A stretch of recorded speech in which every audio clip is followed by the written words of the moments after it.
Hello everyone, welcome to prep life chemistry classes. मैं हूं सुमित लूथरा और आज हम करने वाले हैं हमारा केमिकल काइनेटिक्स चैप्टर का पार्ट 2।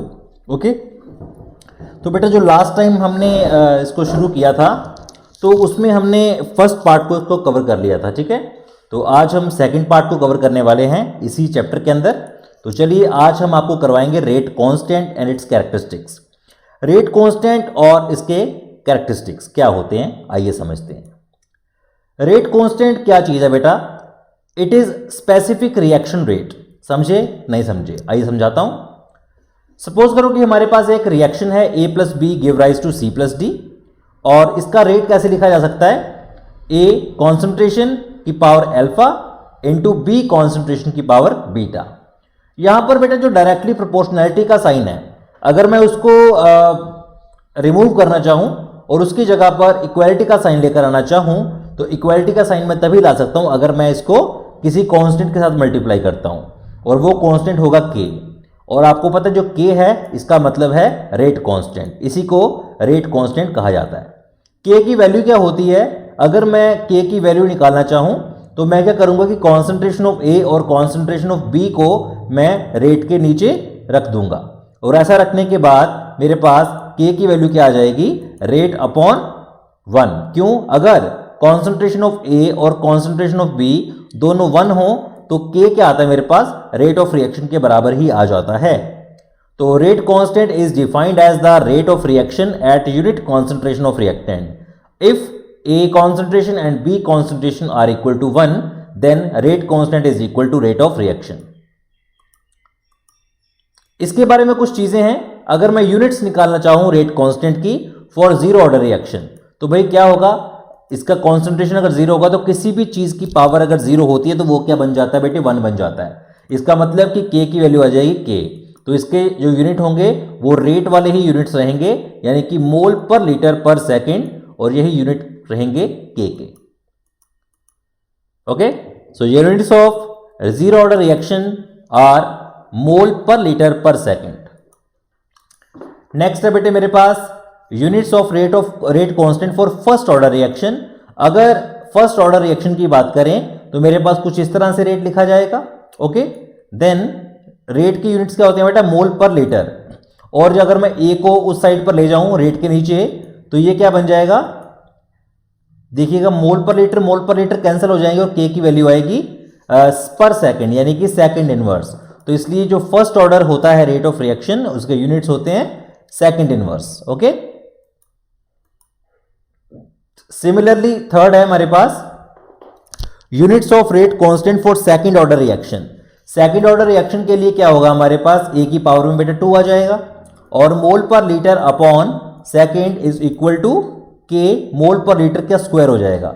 और जब मैं कटिंग करूंगा तो एक बेटा कट जाएगा, बाकी ऐसे का ऐसे रह जाएगा। देखिए, एक कट गया और नीचे क्या आ जाएगा? मोल पर लीटर और साथ में सेकंड आ जाएगा। और जब इसको मैं सॉल्व करूंगा तो ये इनवर्स होकर के क्या बन जाएगा? लीटर, और बाकी बन जाएंगे मोल इनवर्स, सेकंड इनवर्स। तो ये रहेंगे units for the second order reaction. Okay, units for the third order reaction क्या होगा? Rate is equal to A की पावर 3, और mole per litre upon second is the units of rate of reaction. Similarly K into mole per litre cube. Okay, and then K is equals to mole per litre का square into seconds, and it will become litre square mole second inverse and second minus 1. Okay, so these are the units. Fifth is units of rate constant for the reaction of nth order. Okay, so similarly if you want the units of nth order, then you have to take the power of concentration of A is equals to n, and it will become mole per liter 1 minus n into second inverse. Okay, so in this way you can find out the rate of reaction. So what will be the unit of fourth order reaction? It will become mole per liter has power 3 minus second inverse minus 3. Okay, तो अगर मैं बात करूं zero order reaction की, तो zero order reaction में हमने units निकाले मोल पर लीटर पर सेकंड, जो कि इसके रेट ऑफ रिएक्शन वाले ही यूनिट्स थे, ठीक है, जो कि इसके रेट ऑफ रिएक्शन वाले ही यूनिट्स थे, वही यूनिट्स हमने निकाल लिए जीरो ऑर्डर रिएक्शन के सोल्यूशन के केस में। लेकिन बेटा अगर मेरे पास गैसेस स्टेट हो तो मैं इसको एटमॉस्फेयर पर सेकेंड लिखूंगा, क्योंकि in case of gases there is no concentration, वहां पर इसकी कॉन्सेंट्रेशन नहीं ली जाती है, वहां पर ली जाती है इसकी प्रेशर। ओके, तो pressure is atmosphere. Similarly first order reaction जो होता है उसके क्या होंगे, सेकेंड इनवर्स, तो इसके भी होंगे सेकेंड इनवर्स, क्योंकि अगर वहां से कॉन्सेंट्रेशन कट हो रही है तो यहां से इसका प्रेशर कट हो जाएगा। सेकेंड ऑर्डर रिएक्शन जो होगा उसके बेटा हमने निकाले थे मोल पर लीटर पर सेकेंड, और इसके कितने आ जाएंगे, atmosphere inverse second inverse. Similarly हम सिर्फ मैंने ये आपको इसलिए बताया है क्योंकि मैं आपको ये चीज बता सकूं कि इन केस ऑफ गैसेस अगर आपका रिएक्टेंट गैस है then you not need to take concentration, okay, you will take pressure at that time, okay, so it will be atmosphere। Rate constant की कैरेक्टरिस्टिक्स क्या है, rate constant is a measure of rate of reaction, ठीक है, जितनी ज्यादा value होगी के की समझो कि उतना ही फास्ट वो रिएक्शन है, जितनी कम वैल्यू होगी के की उतना ही वो रिएक्शन स्लो है। ओके, डिफरेंट रिएक्शन की डिफरेंट वैल्यू होती है के की, इसलिए वैल्यू ऑफ के changes with change in temperature and catalyst, because catalyst and temperature increase करने से रेट ऑफ रिएक्शन भी इंक्रीज होता है, तो जाहिर सी बात है कि के की वैल्यू भी इंक्रीज होगी। ओके, और एक और बात कि जो रेट कांस्टेंट होता है के, it is independent on concentration of reactants, ये कॉन्सेंट्रेशन की रिएक्टेंट पर बिल्कुल भी डिपेंड नहीं करता है फॉर जीरो ऑर्डर रिएक्शन। कुछ क्वेश्चंस हैं। Question number 1, unit of rate constant for zero order reaction is, option A, option B, option C and option D are given, and I know सभी को answer पता है, and the answer is option B. Okay, the next is rate constant is also called, option A velocity constant, option B specific reaction rate, option C both A and B, and option D none of these। हाँ जी बेटा, क्या होगा, rate constant का दूसरा नाम क्या होगा जी, what is the other name of rate constant, it is both A and B, इसे वेलोसिटी कांस्टेंट भी कहा जाता है और स्पेसिफिक रिएक्शन रेट भी कहा जाता है। ओके, नेक्स्ट इज के is independent of concentration of dash order reaction, तो बेटा के कौन से ऑर्डर रिएक्शन के अंदर रहता है, independent of concentration. Okay, options are second order reaction, first order reaction, zero order reaction and third, तो इसका आंसर क्या रहेगा, zero order reaction, C option. Okay, next question, unit of a third order gaseous reaction is, option A mole per litre per second, option B per second, option C litre square mole inverse 2 and second inverse 1, and atmosphere inverse square and second inverse, तो what is the answer, third order gaseous reaction के पहली बात है कि ए और सी तो हो नहीं सकते क्योंकि वो कॉन्सेंट्रेशन के साथ रिलेटेड है, तो मेरा आंसर या तो आएगा बी या आएगा डी, तो बेटा जो मेरा आंसर है दैट इज ऑप्शन डी, क्योंकि 1 माइनस n का मतलब 1 minus 3 which is equal to -2। आगे है बेटा हमारे पास next topic which is integrated rate equation. अब ये जो इंटीग्रेटेड रेट इक्वेशन होती है ये क्या चीज होती है, आइए इसको समझते हैं।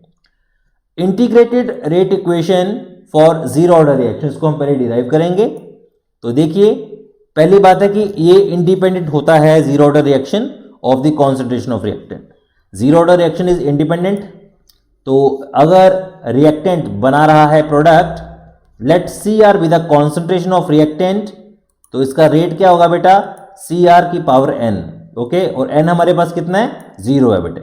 ओके, n की वैल्यू कितनी है, 0, तो अगर मैं यहां पर 0 फिल कर दूंगा तो रेट मेरे पास कितना आएगा, k इंटू सी आर की पावर 0, और ये बन जाएगा k के बराबर ही आ जाएगा। ठीक है, तो दिस इज द इक्वेशन। तो अभी जो रेट इक्वेशन है वो क्या होगी, इसको हम डिफरेंशिएट करेंगे, यानी कि कॉन्सेंट्रेशन में कितना चेंज आया वो देखते हैं। तो ये बेटा मेरे पास बन जाएगा इक्वल टू के, मतलब कांस्टेंट यानी कि अगर मैं इसको क्रॉस मल्टीप्लाई करके इंटीग्रेट कर दूं, then I will get DCr into K. C naught is the initial concentration, Ct is the final concentration, और यहां पर आ जाएगा माइनस कॉन्सेंट्रेशन ऑफ रिएक्टेंट का इंटेग्रल साथ में K dt.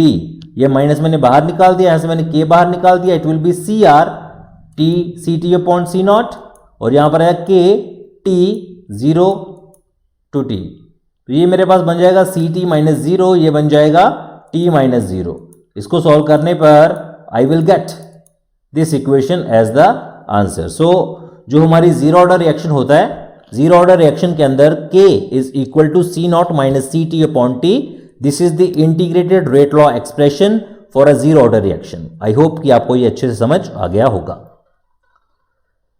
चलिए बेटा फटाफट आगे चलते हैं क्योंकि टाइम कम है हमारे पास और क्वेश्चन ज्यादा हैं. ग्राफिकल रिप्रेजेंटेशन इसकी कैसे हो सकती है? C naught minus Ct upon T की, C naught minus Ct is equal to Kt, Ct is equal to Kt, इसका मैं कर दूंगा minus K into T plus C naught. After solving अगर मैं इसको ध्यान से देखूं तो ये इक्वेशन किस फॉर्म में है? y equal to m x plus c, y is equal to m x plus c. Okay, तो इस इक्वेशन के अंदर अगर हम देखें कि इसकी स्लोप क्या रहेगी, slope will be minus K and C naught will be intercept. Okay, तो चलिए चेक करते हैं इसको. ये इसका ग्राफ बन जाएगा. This is C t, this is t and the slope, जो स्लोप है बेटा that is minus K and the intercept is C naught. चलिए कुछ एमसीक्यूज करते हैं. Which of the following is also known as trial and error method? इनमें से किस मेथड को ट्रायल एंड एरर मेथड कहा जाता है? ऑप्शन ए है इंटीग्रेटेड मेथड, ऑप्शन बी है आइसोलेशन मेथड, ऑप्शन सी है initial rate method and option D is half time method. जी बेटा, what is the answer? What is the answer of this question? Which of the following is also known as trial and error method? हाँ जी सोचिए. तो इसका answer है बेटे option A integrated method. Okay, next, which of the following is the differential rate law for zero order reaction? हमने integrated rate equation को जब डिराइव किया था उस टाइम पर भी हमने इसका इस्तेमाल किया था बेटे. So can you tell me what is the correct answer? Which is the correct option? Which is the correct option? A, B, C और डी. कुछ बच्चे कह रहे हैं सी, लेकिन बेटा correct option is a. Okay, for a zero order reaction the value of n in the general rate law is. Zero order reaction के लिए n की वैल्यू क्या होती है generally?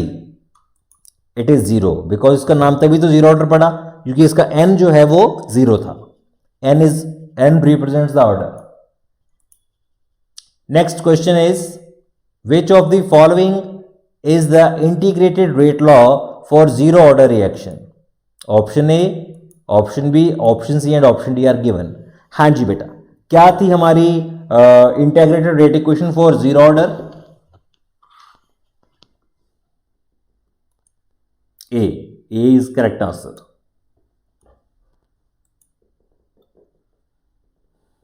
Which of the following terms is used to represent the concentration of reactants remaining after time t? इनमें से कौन सी term represent कर रही है concentration of reactant after time t? Option A is C naught, C t, C naught minus C t and none of this. तो बेटा इसका answer रहेगा option B C t. C t का मतलब है concentration of time, concentration of reactant after time t. Next question, the plot between Ct versus zero order reaction versus T in zero order reaction, the slope of line is obtained. Slope किसके बराबर होती है बेटा? What is slope? हाँ जी, कौन बताएगा इसका answer? What is slope here? यहां पर slope क्या है? यहां पर slope क्या है बच्चे? It is minus K. Okay, इसके बाद है हमारे पास rate of reaction part 2. Okay, next is part 2, integrated rate equation part 2 की अगर हम बात करें तो integrated method for first order reaction. देखिए बेटा, अगर मैं फर्स्ट ऑर्डर रिएक्शन की बात करूं तो rate gives to product. Let C r be the concentration of the reactant. Rate क्या बन जाएगा मेरे पास, सी आर की power n. Rate is equal to K C r की power n, where K is the rate constant for a first order reaction. Then n is equal to 1. Okay, तो K की value क्या आ जाएगी, के rate is equal to K into C R. C R का मतलब है बेटा concentration of reactants. Okay, concentration of reactants. और इसको सेम स्टेप्स के साथ अगर मैं करूंगा डिराइव तो मैं इसको डिफरेंशिएट लेता हूं, यानी कि change in concentration of reactant in time t is equal to K into C r. उसके बाद डी सी आर, यहां पर दोनों तरफ हम क्या कर देंगे, इसकी इंटेग्रल स्टार्ट कर देंगे. तो यहां से के बाहर आया, यहां से माइनस बाहर आया. अब हम क्या करेंगे, नेचुरल लॉग सी आर इसको लिख देंगे और यहां पर आ जाएगा के इंटू टी प्लस आई. ओके, आई का मतलब उसका कोई भी कांस्टेंट, ठीक है, इंटीग्रेशन कांस्टेंट जो होता है. तो at t is equal to 0, जब समय था 0 तो फाइनल कॉन्सेंट्रेशन इनिशियल कॉन्सेंट्रेशन के बराबर ही होगी इस टाइम पे. तो above values are substituted in equation number 1. In C naught minus K into 0 plus I, और यहां से natural log C naught is equal to I हो जाएगा क्योंकि के की वैल्यू 0 हो जाएगी. Substituting the value of I in equation number 1. तो जब मैं इसको इक्वेशन नंबर 1 में भरता हूं, then I will get the answer as this. तो हमारे पास फर्स्ट ऑर्डर रेट इक्वेशन क्या बन के आएगी, ये वाली, ठीक है. This is the first order integrated rate equation.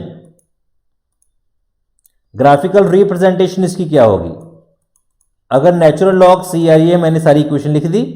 इसको मैं अगर देखूं तो ये हो गया y और माइनस के इज m, यानी कि स्लोप, और ये c हो जाएगा बेटा मेरे पास. c का value intercept, natural log initial concentration.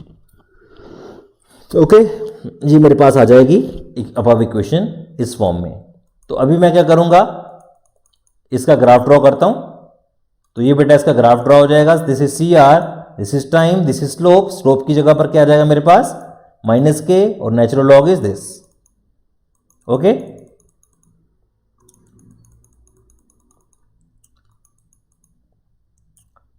एक बात याद रखनी है सेकंड ऑर्डर इक्वेशन के लिए, by similar method of first order reaction integrated rate law for second order reaction can be calculated. तो वो क्या आएगा कैलकुलेट करके, वो आएगा 1 upon C T is equals to K T plus 1 upon C naught. Okay, तो चलिए questions देखते हैं कुछ. पहला सवाल, integrated rate equation for first order reaction is. हाँ जी बेटा, कौन बताएगा, integration rate equation for first order reaction is. Yes yes, फटाफट से आपको मैं देता हूं बेटा 1 सेकेंड इसको सॉल्व करने के लिए. ओके जी, so what is the answer, what is the answer. हाँ जी बेटा, आपका आंसर मेरे को अभी तक मिला नहीं है. What is the answer, so the answer is option C 2.303 upon T log C naught upon C R. Okay, तो ये थी हमारी integrated rate equations. I hope कि आपको समझ आ गई होंगी. Thank you for watching this. इस वीडियो को लास्ट तक देखने के लिए थैंक यू. अगर आपको वीडियो पसंद आया है तो इसे लाइक और शेयर करें. सब्सक्राइब करना बिल्कुल ना भूलें. अगर आपको कोई डाउट है तो कमेंट सेक्शन में उसे लिखें, हम जल्दी ही उसका रिप्लाई दें.